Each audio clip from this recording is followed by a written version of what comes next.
Hey guys, welcome back to Discovery Club Lessons. And if you remember, last week we talked about the beginning of Judges, and we talked about a guy named Gideon who was found kind of hiding out in a wine press, making bread because the Midianites were so scary for him and for the people of God. We're going to pick that up this week because what happens is there in the wine press, God approaches, calls out to Gideon. He says, "Greetings, mighty warrior," which is kind of weird because Gideon's hiding out. But God is preparing him to be what God is going to use him to be. Not what Gideon could be alone, but certainly what he could be with God's help.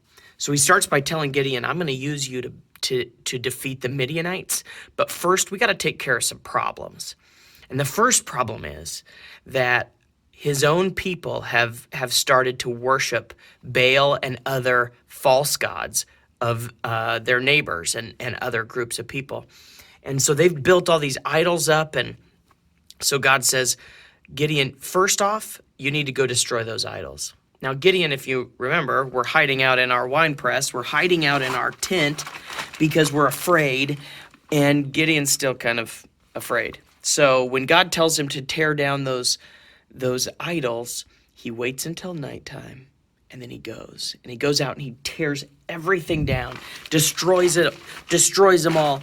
And the next morning, everybody gets up and they're super mad, and they go to his dad and they're like, "Bring out your son. We know he did it. We're going to kill him. He knocked down our idols." And his dad and Gideon have the opportunity to remind them who they are, that they are God's people and those idols are not okay. So next up, he has a chance then to take them against the Midianites. Now, the Midianites, it says in the Bible, there were so many of them, and they were so scary, they were like locusts. They would just come upon people and just wipe them out like locusts would do in a field. So Gideon gathers together as many fighters as he can. It's about 32,000 men that could fight, which is a lot. And God says, "Hold on, 32,000 is too many. Even though there's more Midianites, if you defeat them with 32,000 warriors, you're just going to think you're tough." But he said, "I want to show you that I am the one that's taking care of you." So he says, "Send home everybody but 10,000. So 32,000, now it's just 10,000 that are left. And God says, "Hold up. That's still too many because you might think you guys are pretty cool."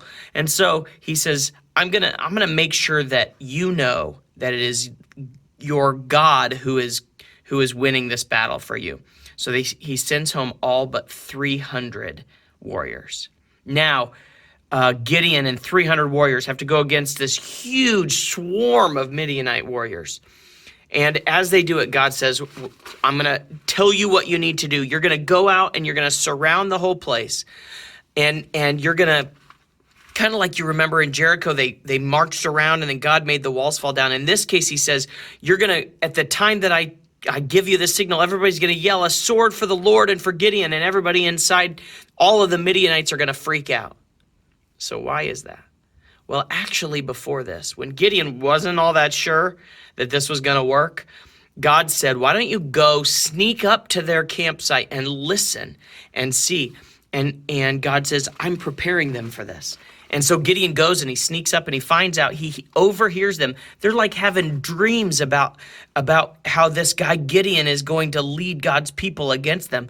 And so they're starting to kind of freak out anyway, because they're having these dreams that God has given them that his people are coming.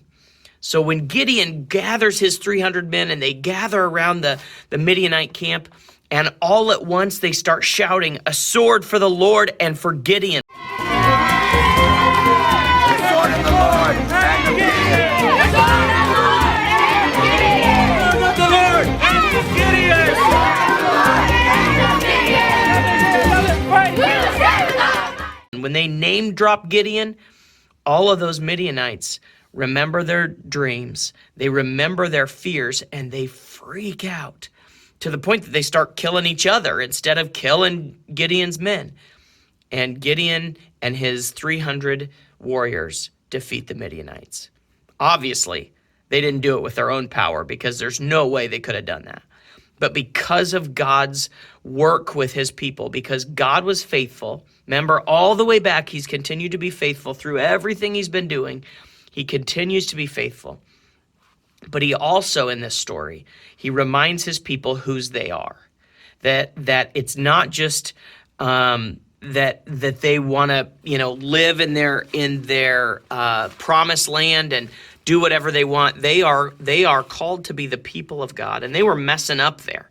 They were worshiping idols. They were finding themselves get away from their worship of God, and so God used Gideon to call them back, to bring them back, and then he did the work of saving them from these people. God is continuing to be faithful with us. Right now, he's faithful with us and faithful to us in the midst of what we're going through. He is always with us, always working, and he invites us to make sure that our eyes are on him and not on the things around us. Hope you guys are having a great week, and we'll see you next time.